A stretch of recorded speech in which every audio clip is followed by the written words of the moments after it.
Those words, they seemed hard to believe. We're really going to fight a war over some corrupt Eastern European country that is strategically irrelevant to us?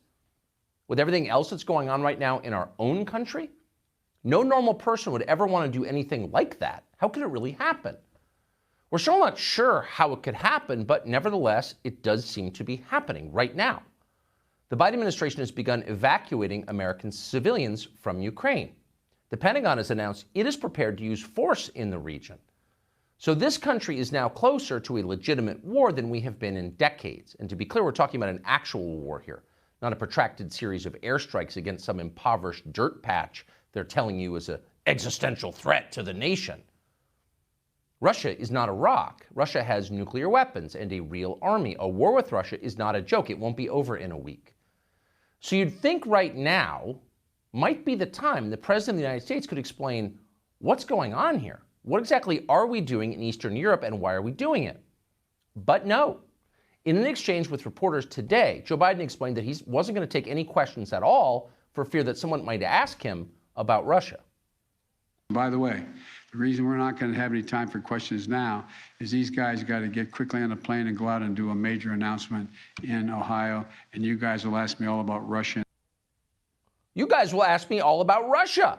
And Joe Biden's not falling for that one again. You can see why. A couple of days ago, he tried to talk about Russia during a press conference, and he got the talking points so mangled that his staff had to issue statements afterward informing us that Joe Biden has no idea what he's talking about. Biden's mistake at the press conference was suggesting that maybe war with Russia is not inevitable. In Washington, you're absolutely not allowed to say that. Donald Trump said it repeatedly. They impeached him for it. In Joe Biden's case, his handlers just stepped in and told us a brand new story. Here's White House Chief of Staff and amateur comedian Ron Klain explaining that actually this is what Joe Biden meant to say. And as you listen to it, you may notice that it's the opposite of what Biden actually said.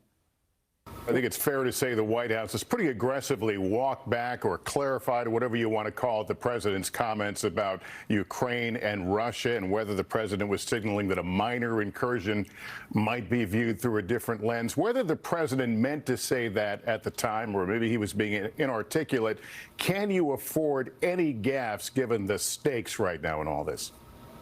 Well, I think the president was quite clear and reiterated his point of view this morning very clearly. President Putin should have no doubt any move by the Russian assembled military across the border of Ukraine is an invasion. It will be met with a very severe economic response from the United States and our allies.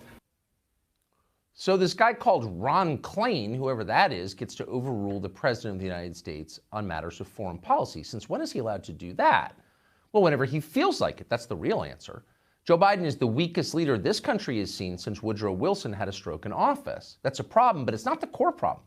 The core problem is that in America, elected officials no longer decide when we go to war, as in, say, a democracy. Instead, bureaucrats, generals, and defense contractors make those decisions, sometimes unilaterally. Here's failed rock star and hilariously inept Secretary of State Tony Blinken threatening, quote, severe action against Russia. Discussion today with Minister Lavrov was frank and substantive. I conveyed the position of the United States and our European allies and partners that we stand firmly with Ukraine in support of its sovereignty and territorial integrity. We've been clear. If any Russian military forces move across Ukraine's border, that's a renewed invasion. It will be met with swift, severe, and a united response from the United States and our partners and allies.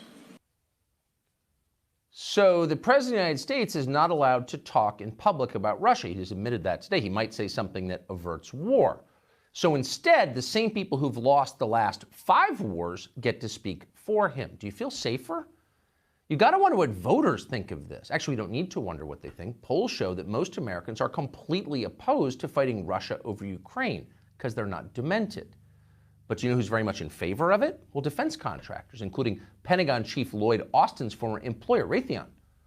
For defense contractors, war means massive profits, by definition.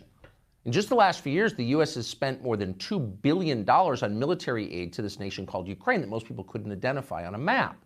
Just the other day, the administration announced $200 million more. So the Ukrainians love this. Obviously, this is the whole reason they once employed Joe Biden's otherwise unemployable son, to keep the cash flowing to them. So when Biden hinted this week that war might not be coming right away, the Ukrainians were highly distressed. In fact, they were so distressed, they said so out loud. Watch this. The big concern expressed by one Ukrainian official I spoke to last night is that this offers Vladimir Putin a green light, in his words, to enter Ukraine at his pleasure.